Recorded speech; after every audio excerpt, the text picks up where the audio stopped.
Très heureux de vous retrouver pour votre Minute Info et on débute avec une nomination par l'intermédiaire d'un décret le 30 juillet dernier. Ainsi, le président de la République a pu nommer Florence Guillaume, commandante de la région de gendarmerie du Grand Est et de la gendarmerie pour la zone de défense et de sécurité Est. Après avoir été diplômée de l'école spéciale militaire de Saint-Cyr et brevetée de l'école de guerre, cette générale de corps d'armée a dirigé le groupement de gendarmerie départementale de l'Ain et la compagnie de gendarmerie départementale de la Tour du Pin. D'autre part, elle a été auditrice lors de la 69e session du Centre des hautes études militaires, du 4e cycle du Centre des hautes études du service public, ainsi que de la 72e session politique de défense de l'Institut des hautes études de la défense nationale. Florence Guillaume occupe les fonctions de son nouveau poste depuis le 1er septembre 2025. DFN-BG Gastro GmbH & Co, KG, exploitant de 48 succursales Dunking en Allemagne, a choisi de migrer sa vidéosurveillance vers Mobotix Cloud afin de répondre aux enjeux de croissance et de conformité RGPD. Cette solution de vidéosurveillance en tant que service permet un contrôle centralisé des caméras via une application gratuite et supprime la nécessité de serveurs locaux. Il était clair que pour nous, le système était sûr, y compris sur le plan de la cybersécurité, et qu'il dépassait nos exigences, mais la gestion centralisée de tous les droits d'accès nous fait vraiment gagner du temps et de l'argent, souligne Harry Tauber, construction et développement manager chez DFN-BG.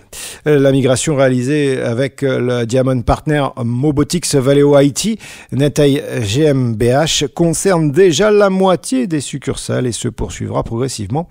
Nous ne proposons à nos clients que des solutions Mobotix car nous sommes absolument convaincus de la qualité et de la durabilité des produits fabriqués en Allemagne, ajoute Norbert van Brechbach Buresheim, Managing Director de Valeo IT Netail.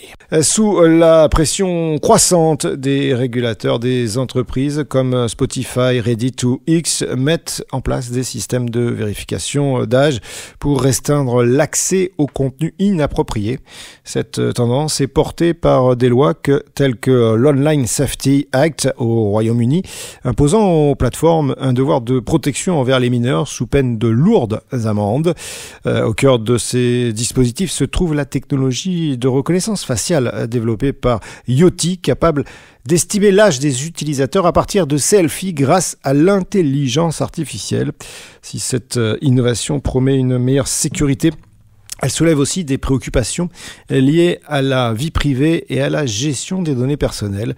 Parallèlement, des solutions matérielles émergent comme un smartphone conçu par HMD Global et la société Safe2Net qui bloque automatiquement les contenus sexuellement explicites.